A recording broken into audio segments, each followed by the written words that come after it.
కావేరి విషయంలో ఆ జైలర్‌కి ఎందుకంత కోపం, ఎందుకంత పగ అర్థం కాదు కానీ, కావేరిని చాలా తప్పుగా మాట్లాడుతుంది. సాటి ఆడదానిలా కూడా కావేరి విషయంలో స్పందించదనమాట. తను కూడా ఒక తల్లే, ఒక బిడ్డకి, అందులోనూ ఆడపిల్లకి. కానీ కావేరి విషయంలో తన కూతురు గురించి తప్పుగా మాట్లాడుతుంది, పుట్టుక గురించి.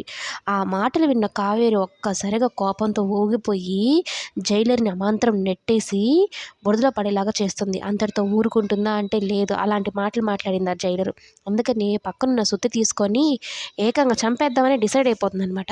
కానీ పక్కనున్న ఖైదీలందరూ పట్టుకుంటే అప్పుడు కాస్త చల్లారుతుందనమాట కావేరికి కోపం. అయినా నన్నే బురదలో నెట్టేస్తావా? నిన్నింకా రెచ్చగొడతానే, నా మీద చెయ్యేసావు, నిన్నెలా ఊరుకుంటాను అని ఇక పక్కనున్న కానిస్టేబుల్స్‌తో చెప్పించి కావేరిని కట్టేయిచ్చేస్తుంది ఒక కుర్చీలో. మామూలుగా కట్టేయకుండా ఉంటే కావేరి దెబ్బకి ఇక తట్టుకోలేదనమాట జైలర్. కావేరి కోపం అంతా ఇంతా కాదు. అందుకనే కావాలనే కట్టేపిచ్చేస్తుంది. కట్టేయించేసి అప్పుడు ఈమె మాట్లాడుతుందనమాట. "అడవిలో పెద్ద పులిలాగా మాట్లాడావు, ఇప్పుడేంటి ఇలా భయపడుతున్నావు" అంటూ విర్రవీగుతుందనమాట. వదిలితే కదా పులో ఏదో తెలుస్తుంది. కావేరిని కట్టేసి ఎట్లాంటి మాటలు మాట్లాడుతుందో. జైలుకి ఒంటరిగా వచ్చావు, కానీ బిడ్డని ఎవరికి కన్నావో ఏమో తెలీదు. ఇప్పుడు నీకు గుర్తు చేస్తా చూడు అమ్మ, అబ్బా అని అంటూ చాలా చాలా చండాలంగా మాట్లాడుతుంది.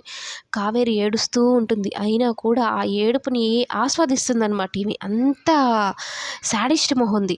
ఇక కావేరిని కొట్టి ఇంక లేలేని స్థితిలో ఉంటే, ఈ రోజుటి వరకు అమ్మ, అబ్బని గుర్తు చేశాను, రేపు మీ మొగుడిని, నీ కూతుర్ని గుర్తు చేస్తాను అంటూ, నేనంటే ఏంటో, నా చేతిలో ఉన్న పవర్ ఏంటో నీకు చూపిస్తానే అని చాలా కఠినంగా అయితే ప్రవర్తిస్తుందనమాట. కనీసం ఆడదానిలా కూడా స్పందించకుండా డబ్బు కోసం కావేరిని అంతలా కర్కశంగా, కఠినంగా శిక్షిస్తూ ఉంది. ఇలాంటి వాళ్ళని చూస్తే రెస్పెక్ట్ అనేది ఎక్కడొస్తుందండి జైలర్స్ మీద? తప్పు చేసిందో లేదో తెలీదు. కానీ వాళ్ళెవరో ఇచ్చే డబ్బుల కోసం ఈ కావేరిని అంతగా బాధ పెడుతుంది, చిత్రహింసలు పెడుతుంది. ఇదైతే కరెక్ట్ కానే కాదు.